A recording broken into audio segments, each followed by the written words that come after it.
So I decided to go for the travel brush in the medium size squirrel mop. It was £14 and the postage is really reasonable actually. It only cost £1 to post here in the UK. If I'd have spent more than £30 it would have been free. But they also send all over the world, so if you want to get one of these catalogues or you want to buy one of these brushes, you can actually get them from wherever you are. So let's open up. But first of all, how cute are these stamps? I love that. I wonder if they had that stamp especially made or if they bought it from somewhere. But that is great. So when you open it up, I was really delighted to discover that they've also sent me another little booklet. It's their quarterly newsletter. Now I did sign up for a newsletter, but I expected to just get an email. Whether I will get emails from now on and this was just sent to me because I actually bought something, I don't know, but it's actually like a whole little magazine. So you open up to the middle and they've got a little thank you note here, which is really nice personal touch. And the brush comes attached to a piece of cardboard just to keep it sturdy, and also comes in this plastic here, which I've already snipped open for ease.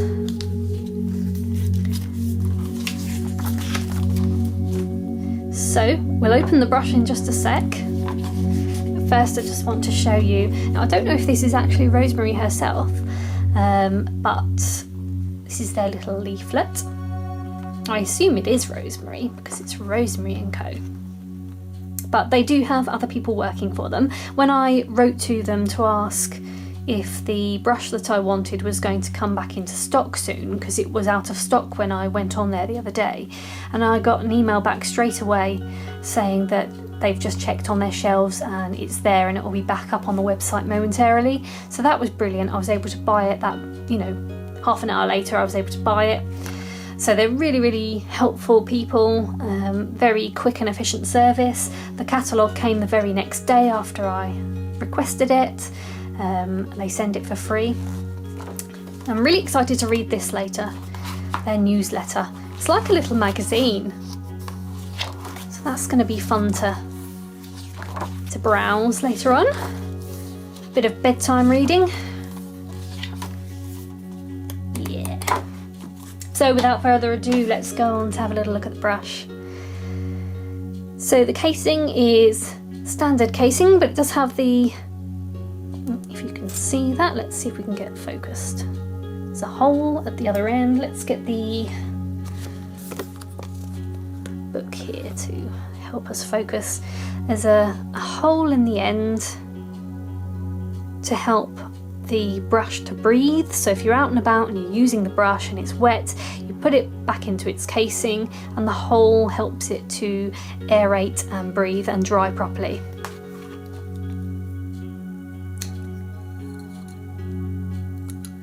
Ooh, very nice looking. So the Rosemary Co brushes, I noticed in the pictures, they all have a lovely white. Let me just look up closely. Yeah, it's actually a bit pearlized. Let's have a look.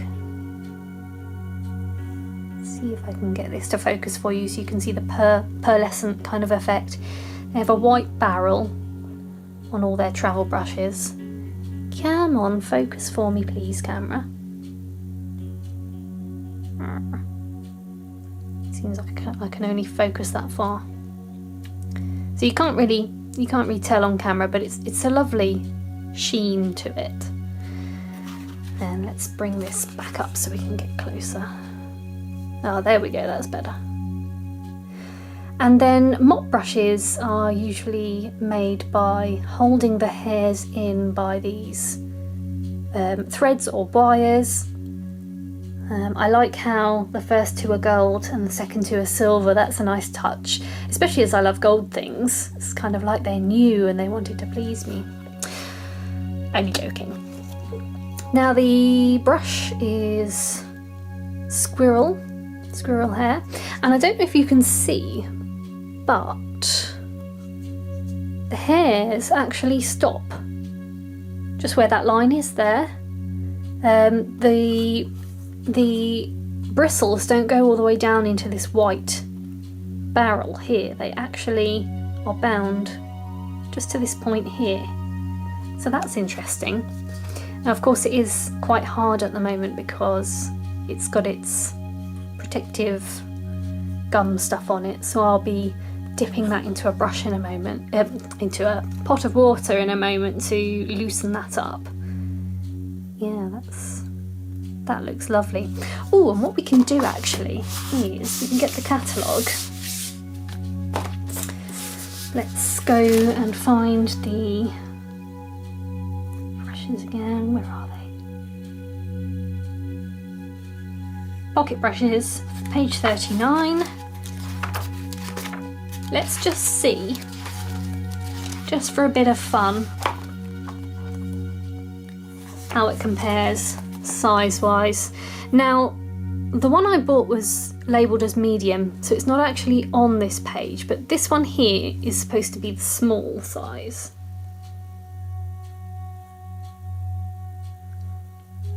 So that is actually the exact size there of that one. So I'm not sure what's going on there, whether this one is now called medium and now there's a smaller one, or whether this one in the book is supposed to be small and this one is supposed to be medium. I'm not sure what's going on there, but anyway, that is pretty accurate on that size there, so that's good. Let's see if we can loosen this up.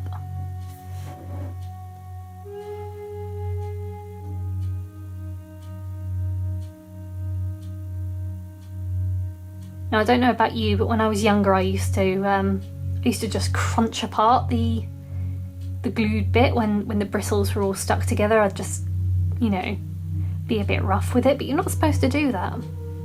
You're supposed to just let the water seep in and gradually you'll be able to feel it easing up.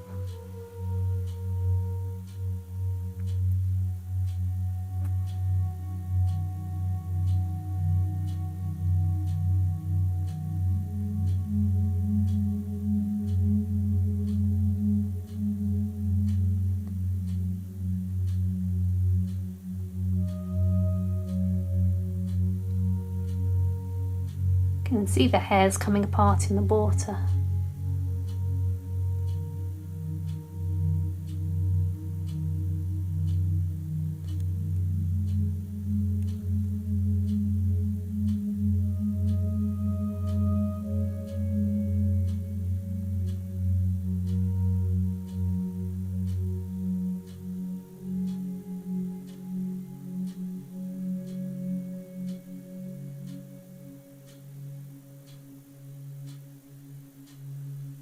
Still feels really firm. It's going to take a while, I think.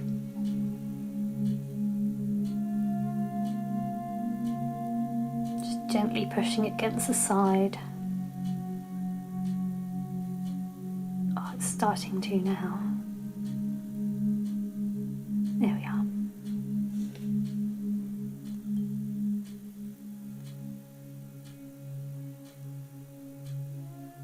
Now the thing with mop brushes is that they're designed to hold a lot of water, and they go to a point as well so that you can do detail work as well as wide washes.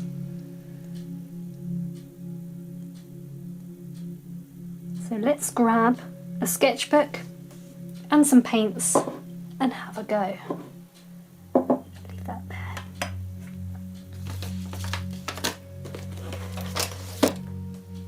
This is my handmade sketchbook with quite thick, rough paper inside. Actually, I think I'll go back to, this was a bit of a tester page. Random things on it. And this here is my Sennelier watercolour set. Kind of got this for myself as a bit of an early birthday present because it was a really good value deal. I got it from Curtis Ward and it was £32, I think. And because I bought it with something else at the time, the postage was free, so I thought, wow, you know, you can't get much better than that. Now, sorry, I can't fit everything on the screen. Let's have a look. I think I'll use this page because there's a bit more room on it. So, let's re-wet this paint.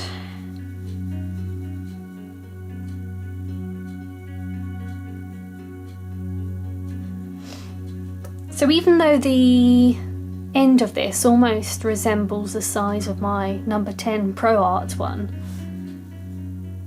it really does feel like it's gonna hold a lot more paint. Now this paper here is really rough, so that's why it looks the way it does when you put down a wash. You've kind of got to really wet the paper or go over it a few times to cover it, because the paper is very thick and very rough. And I like that a lot.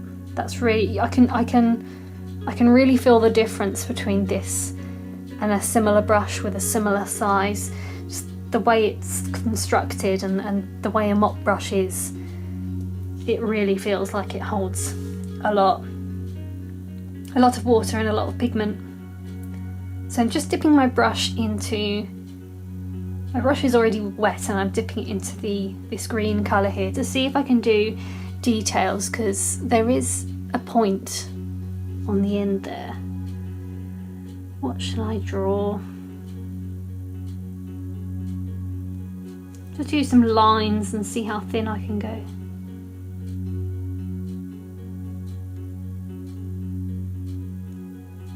You can push down into a thick line.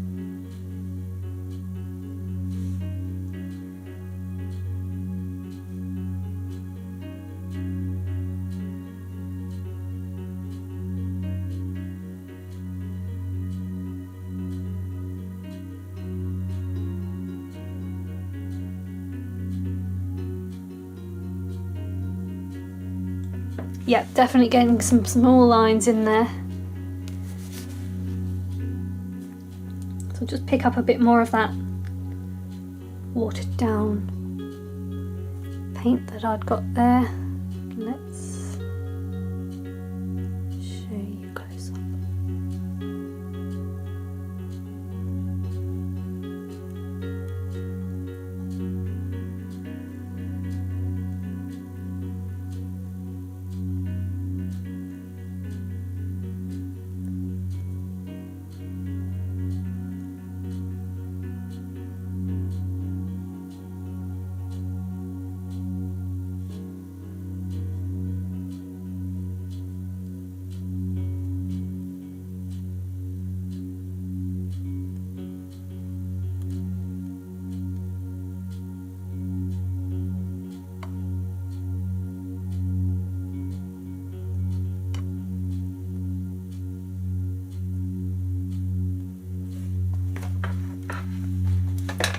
Yep, I'm really liking this brush, and from how quickly I did this big green area, I should imagine it wouldn't take long at all if the whole page was empty and I was able to do a big wash.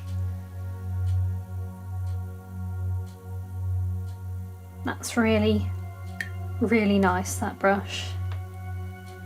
Just grab my sports band to dab off the water there. See if I can put the lid back on. So you should always reshape your brush before you put the lid back on.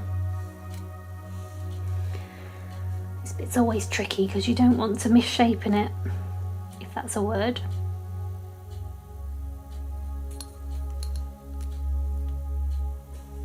And there we have it. A lovely brush from Rosemary Co.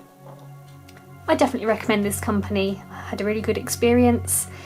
and I can just tell that I'm going to enjoy reading that newsletter, and I'm probably going to covet loads more brushes from the catalogue. Whether that's a good thing or a bad thing, I'll leave that to you, but I suspect you would think that's a good thing too, because we all love art supplies, right? Thanks for watching, and I'll see you next time.